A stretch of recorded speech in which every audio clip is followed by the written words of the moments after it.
Então, dentro dos objetivos do roteiro, nós temos o estudo da formação do polígono de Willis, a vascularização encefálica, destacando a territorialização dessas artérias que vão chegar ao encéfalo, não só ao encéfalo, mas como ao tronco cefálico, ao cerebelo.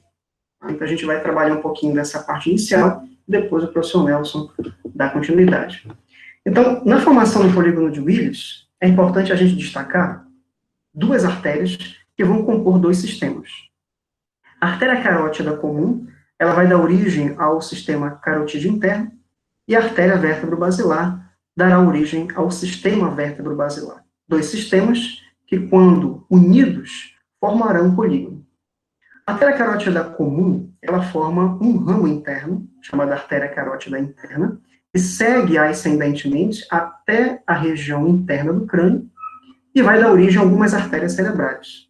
Assim como a artéria vertebral, ela sobe, passando por dentro dos forames intertransversários das vértebras cervicais, até alcançar a parte basilar do osso occipital, unindo-se para formar a artéria basilar. Nessa imagem esquemática, a gente consegue identificar as duas artérias vertebrais, tanto direita quanto esquerda, e ambas se unindo para formar a artéria basilar. A artéria basilar e seus ramos, daqui a pouquinho o professor Nelson define melhor. Mas ao final da artéria basilar, é possível a gente identificar a primeira artéria cerebral a ser formada, que é a artéria cerebral posterior. Essa artéria cerebral posterior, direita e esquerda, ela, através de uma artéria de comunicação, alcança a região da artéria carótida interna, e essa artéria dará origem à artéria cerebral média. Então, há uma comunicação entre a artéria cerebral posterior e a região mais anterior, feita pela artéria carótida interna e a artéria cerebral média, através da artéria comunicante posterior. Essa artéria cerebral média também forma uma outra artéria que avança para frente, avança anteriormente, que é a artéria cerebral anterior, migrando para a região mais anterior e irrigando uma parte importante da face medial do encéfalo. Através da comunicação entre as artérias cerebrais anteriores, feita pela artéria comunicante anterior, nós temos o fechamento dessa característica geométrica em forma poligonal que deu origem ao nome polígono de Willis, pois é justamente pela comunicação das artérias comunicantes, no caso a posterior, entre a cerebral posterior e a cerebral média, e a comunicante anterior, comunicando as duas artérias cerebrais anteriores, direita e esquerda, é que nós temos esse aspecto geométrico e poligonal. Essa imagem frontal, ou imagem anterior do encéfalo, ela destaca exatamente o surgimento, a passagem da artéria cerebral média, migrando pelo interior do sulco lateral, né? Então o sulco é bastante visível na face superolateral, mas houve um rebatimento do lobo temporal para que a gente pudesse observar, né, a passagem penetrante da artéria cerebral média e os ramos que ela vai formar para a face superolateral. Na mesma imagem, é possível a gente verificar a artéria cerebral anterior, né, migrando anteriormente e ela dando uma volta em relação à curvatura mais anterior do corpo caloso, né, o joelho do corpo caloso, e formando seus ramos que vão irrigar essa parte mais interna, né, da face medial do encéfalo. E a artéria cerebral posterior, vindo, né, do final, emergindo do final dessa trajetória da artéria basilar e formando seus ramos que vão para a parte lateral e posterior do tronco cefálico. Nessa imagem da face superolateral, a gente destaca a artéria cerebral média, penetrando, mais uma vez, na parte, né, da parte interna do sulco lateral, e através desses ramos que a cerebral média vai formar, nós temos a irrigação de grande parte da face superolateral do cérebro, envolvendo a região frontal e a região parietal. A gente vai deixar para vocês darem uma estudadinha em relação aos ramos que essas artérias vão formar. Então, a gente vai destacar a passagem da artéria cerebral média, mas verifiquem no estudo de vocês os ramos que essas artérias vão formar para a região da face superolateral. Aproveitando essa imagem da face medial encefálica, a gente destaca a artéria cerebral anterior, né, migrando para a região anterior, formando vários e vários ramos, contornando o joelho do corpo caloso, né, e o corpo do corpo caloso, até alcançar mais ou menos o ramo marginal do sulco do símbolo, e finalizando nessa região intermediária entre a área frontal e a área parietal, né, do lobo frontal e do lobo parietal. Importante também vocês verificarem quais são esses ramos que irrigam a parte interna e que alcançam a borda mais superior da face medial do encéfalo.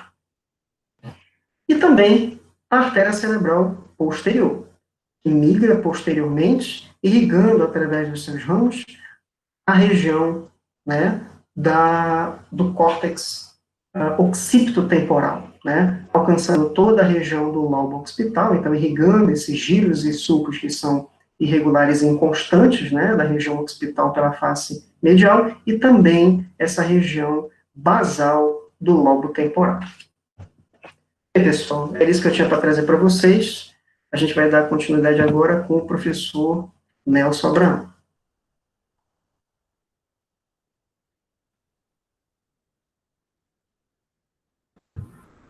Olá, pessoal, tudo bem? Bom, aqui é o professor Nelson falando, e como o professor Eduardo falou para vocês, eu vou dar continuidade, primeiramente, na verdade, falando dessa vascularização do encéfalo ainda, faltando aqui a área do sistema vértebro-basilar. Isso é uma anatomia que vocês conhecem bem, porque vem lá da MD2.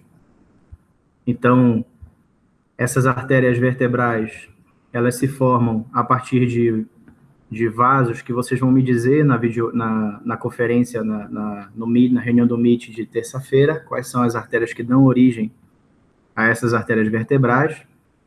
Elas vão atravessar o forame magno, na região do final do bulbo, né? E vão se unir aqui, formando uma única artéria, tá? Que é a artéria basilar. Esse local de união, ele tem uma relação direta com uma estrutura anatômica aqui, que é o sulco bulbo pontino. Essa artéria basilar, ela vai dar ramos colaterais e ramos terminais. Os colaterais dela são os ramos que vão para o cerebelo, para o tronco encefálico, né? Especificamente ponte e mesencéfalo, e também para a orelha interna. E os ramos terminais da artéria basilar são as artérias cerebrais posteriores, que o professor Eduardo falou ainda há pouco. Então, isso aqui é um esquema do sistema vértebro-basilar, aqui as vertebrais. Essas vertebrais, elas dão origem a essa espinhal anterior, que é uma artéria que vai para a medula espinhal. As vertebrais também dão origem às cerebelares inferiores posteriores, que são essas duas. Depois da formação da basilar, você vai ter as artérias cerebelares inferiores anteriores aqui, saindo, e logo em seguida as artérias labirínticas, para ambos os lados, né? Então, elas vão penetrar no meato acústico interno e vão irrigar a orelha interna completamente. Depois, a basilar vai emitir esses pequenos ramos aqui, para ambos os lados também, que são chamados de ramos pontinos, que vão realmente para a região dos pedúnculos cerebelares, para o corpo da ponte, os núcleos, enfim. E o último ramo colateral da basilar é esse aqui, né, que para ambos os lados ele vai gerar as artérias cerebelares superiores. E aqui os ramos terminais, que são as cerebrais posteriores, que o professor Eduardo já falou para vocês anteriormente. Nessa imagem aqui, você consegue ver toda a estrutura dessa vascularização que eu acabei de falar para vocês. As vertebrais aqui, as cerebelares inferiores posteriores, aqui a basilar, a cerebelar inferior anterior, a labiríntica, os pontinos, aqui a cerebelar superior, e aqui os ramos terminais, que são as cerebrais posteriores. E aqui os territórios do cerebelo associados com a vascularização dessas artérias aí, que vocês vão me dizer quais são os territórios especificamente no nosso encontro de terça-feira.